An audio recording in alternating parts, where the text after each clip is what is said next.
best undergraduate education, the best, not just a good one, not an okay one, the best one.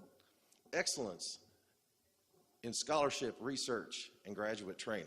Excellence in those things. Excellence in operational effectiveness and efficiency and all that stuff.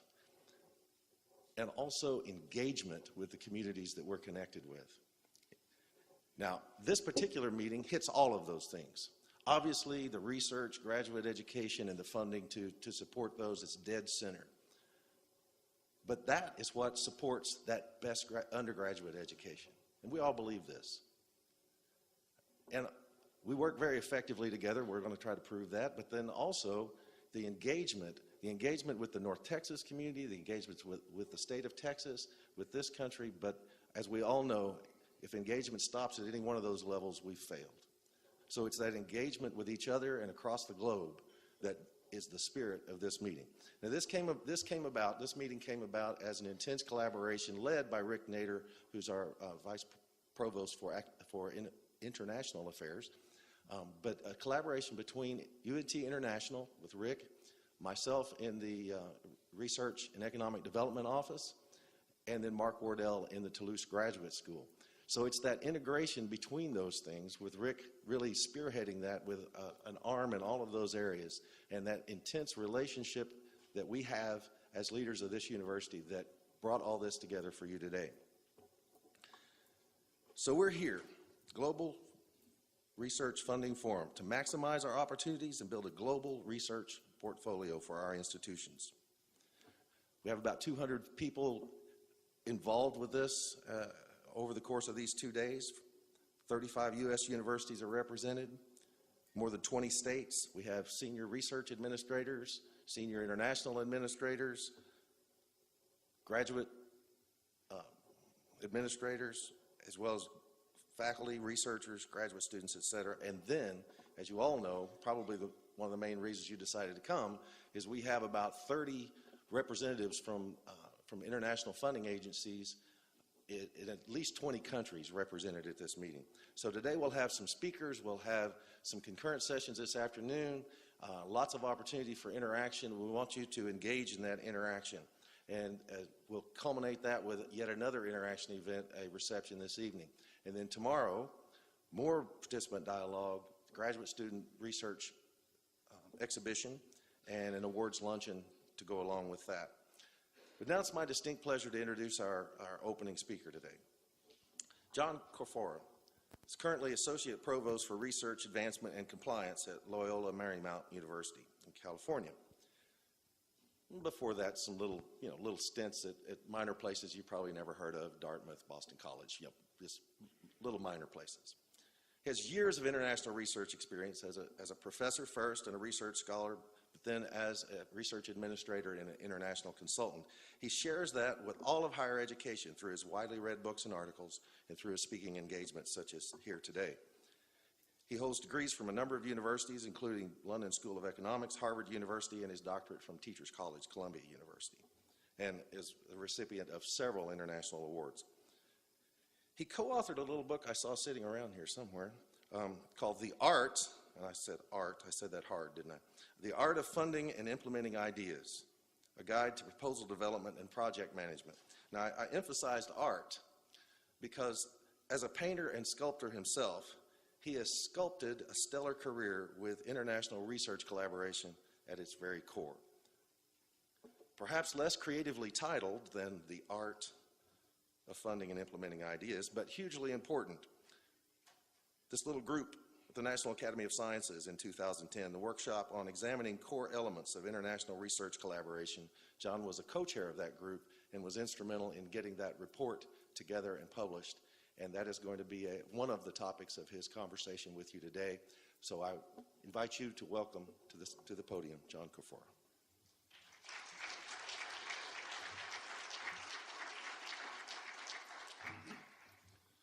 Good morning, everyone. I'm John Carfora.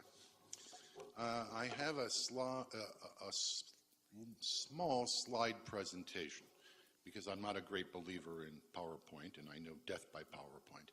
But to keep me on track, as I only have until 9 o'clock, I need to use this to gauge my conversation with you, okay? So buckle up and let's go. I would like to begin by thanking Richard Nader and Amanda White, and indeed everyone at the University of North Texas who organized this outstanding forum. Pulling something together this comprehensive is a lot of hard work, as I know, and as many of you know. And they did it with elegance and grace under fire. And give them a round of applause, please. I also want to thank all of you in attendance, but we're not going to applaud. That would be a conflict of interest, wouldn't it? So we can't do that. There are three themes I'm going to cover today. First of all, we're going to have a brief review of the NAS workshop, which I co-chaired, my reflections on the state of international research collaborations, and questions that I'm going to put to you that I feel are core themes of interest to all of you in this room. One disclaimer, my comments today are my comments. They don't reflect any perspective by the National Academy of Sciences, no universities. It's just me sharing with you. All right.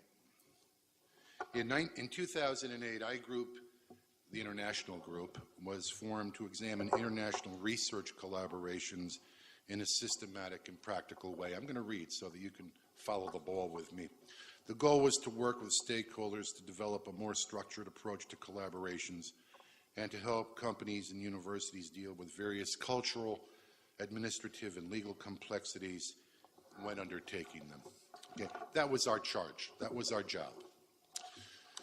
In 2010, we convened a workshop that was going to look at basically two themes. First, how do we enhance international understanding and hopefully diminish barriers to research collaborations?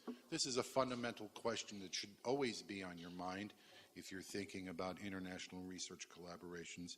And how do we provide a practical forum for participants to discuss and explore themes and topics common to most international research collaborations? Now, the beauty of this particular gathering today is the second point that I'm trying to make. This is a forum. You are the participants.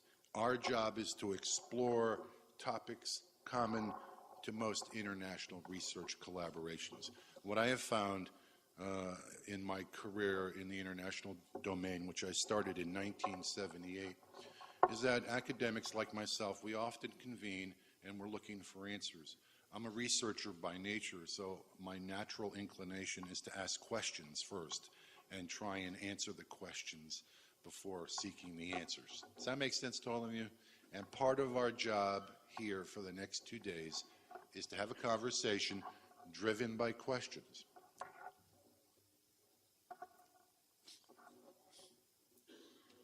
Here are some of the workshop themes that we embedded into the conference in Washington. And if you're taking pictures of the slides, I think they're going to make them available. So save your film or iPhone or whatever you have. Here are some of the themes: cultural differences and nuances, legal issues and agreements, differences in ethical standards, ethics in general, research integrity and the responsible conduct of research, risk management, intellectual property, export controls, and strategies for visualizing and developing meaningful international research collaborations. The last one is my language, certainly, because whenever you see meaningful, that's me. And I do that because a lot of what we talk about, it's not a question of it's not meaningful, but we have to have some metrics for thinking about what is meaningful, and how do we measure it, talk about it, and make sure that it's adhered to somewhere in the future.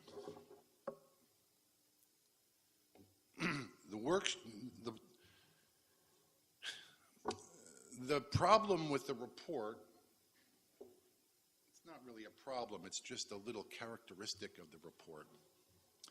We could not publish conclusions or recommendations. That's in keeping with the National Academy of Sciences standards. So you have a report and no conclusions or no recommendations. And maybe that's intentional. Maybe that's why we're all gathered here, because we're still looking for the conclusions. And the conclusions are going to be different by audience. They're going to be different by institution. When I looked over the roster for this event, I saw a lot of individuals who were associate provosts and directors and research administrators. So the theme of international research collaboration can be approached from many different runways and many different speeds and ideas and experiences, and that's part of why we're all gathered here. So we don't allow for recommendations in its report. So with this in mind, my opinion, the optimal conclusion is actually embedded in the report's introduction, which I will take a minute to read. The globalization of research has important implications for the U.S. research enterprise, the U.S. government agencies, academic institutions, and companies that support and perform research, and for the world at large. As science and technology capabilities grow around the world, U.S.-based organizations are finding that international collaborations and partnerships provide unique opportunities to enhance research and training. At the same time, significant obstacles exist to smooth collaborations across national borders. Enhancing international collaborations requires recognition of all differences in culture, legitimate national security needs, and critical needs in education and training. This is what a course in speed reading can get you.